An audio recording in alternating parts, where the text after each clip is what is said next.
A batalha final em um ano chegou ao fim no mangá de One Piece, e como resultado tivemos a queda de dois Yonkous, Kaido e Big Mom, e a libertação do povo que agora festeja sua liberdade. O capítulo 1053, além de muitas revelações bombásticas, trouxe as novas recompensas de todos os piratas envolvidos, bem como aqueles que assumiram os novos postos deixados pelos dois Yonkous derrotados. Será que Luffy finalmente se tornou um imperador? E além dele, quem será que foi o novo escolhido? Já vai dando like e deixando aí nos comentários o seu palpite, e se inscreva no canal e nos ajude a bater os nossos primeiros 1000 inscritos. Conto com vocês e assista até o final, porque depois de explicar como um pirata pode se tornar um Yonkou, irei deixar as novas recompensas.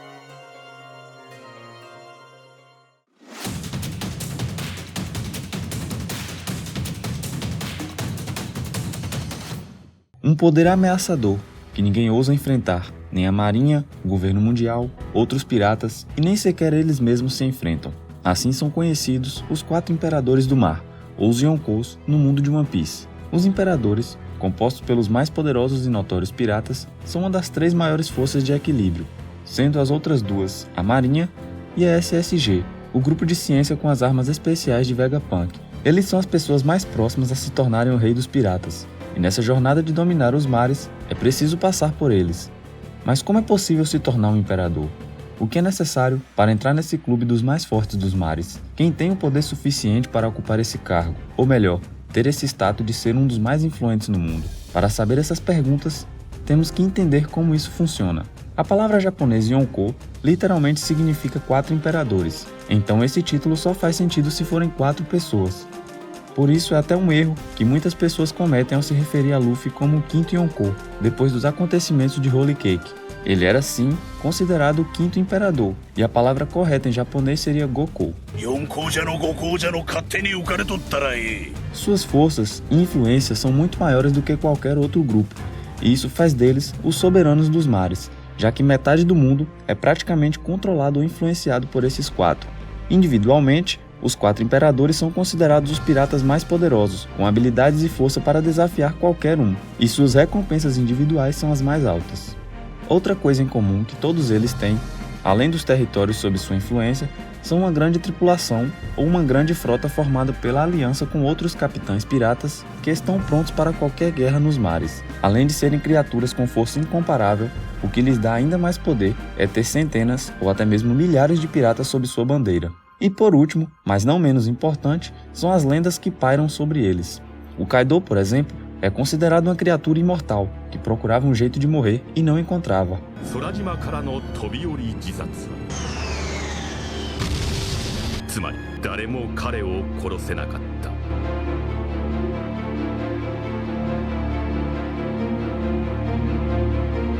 E junto com Big Mom e Barba Branca, fizeram parte da tripulação pirata mais forte de sua época, que eram os Piratas Rocks. Shanks fez parte da lendária tripulação de Roger e conseguiu parar uma guerra apenas com sua presença.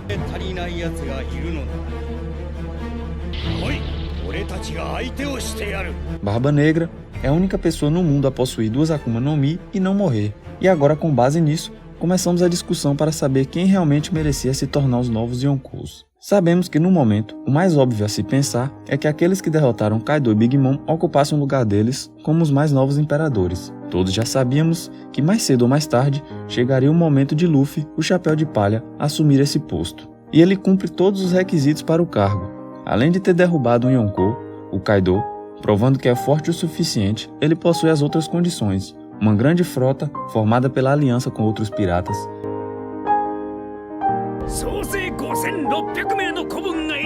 influência sobre alguns territórios sob sua proteção como Sabaody, e a aliança com várias outras famílias reais como de Alabasta.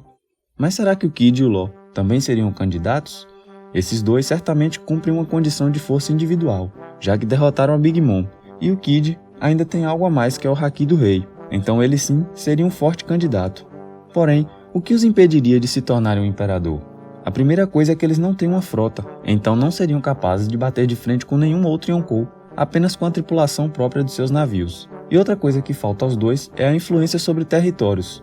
Os imperadores têm ilhas sob o seu domínio e fornecem proteção a elas, e com isso conseguem dominar todo o Novo Mundo, já que conseguem impedir o avanço de novos piratas e ainda obter informações sobre os poneglyphs que revelam onde está a última ilha. Além do Luffy hoje, qual outro pirata que sabemos que também possui uma grande frota? Sim, meus amigos, é ele mesmo, o God, a lenda viva, aquele que fez parte da incrível tripulação de Gold Roger, o homem que liderou uma fuga em Impel Down, participou da Guerra dos Maiorais em Marineford, aquele que peitou e rivalizou com Shanks, aquele que nem mesmo o Mihawk conseguiu cortar. Pode até parecer uma piada do Oda ao colocá-lo nesse posto, mas Bug é o candidato mais adequado. Ele próprio afirmou que seu próximo passo era se tornar um Yonkou. Apesar de ser inserido de maneira cômica, a construção do personagem, de sua influência e dessa lenda que paira sobre ele começou até mesmo antes de Luffy. Ainda que seja um medroso, ele sempre está envolvido nas maiores confusões da história. Aos olhos do governo e das pessoas do mundo de One Piece, ele é o pirata que libertou os prisioneiros em Impel Down, desafiou o Barba Branca e, tendo participado da tripulação do Rei dos Piratas, se tornou um Shichibukai, ganhou influência em territórios, assumiu os negócios de Doflamingo no submundo com a Bug Delivery. Então, mesmo que saibamos que não seja forte individualmente, a lenda que ele construiu para si mesmo, recebendo os créditos pelas coisas, o ajudou a ganhar influência no mundo e, consequentemente, muitos tripulantes. Foi assim desde o início que ele sempre escalou posições, e é exatamente isso que faz alguém se tornar o Yonkou. Se Luffy vai se tornar o Rei dos Piratas, o Bug vai se tornar o Deus.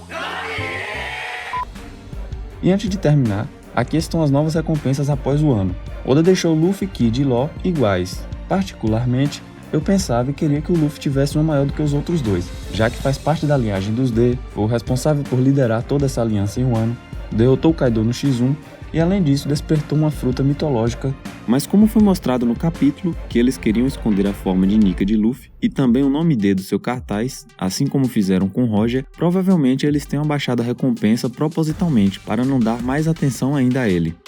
E antes de finalizar, temos um momento nostalgia com um trecho da luta entre Luffy e Bug que aconteceu ainda nos primeiros episódios. A primeira a gente nunca esquece, né?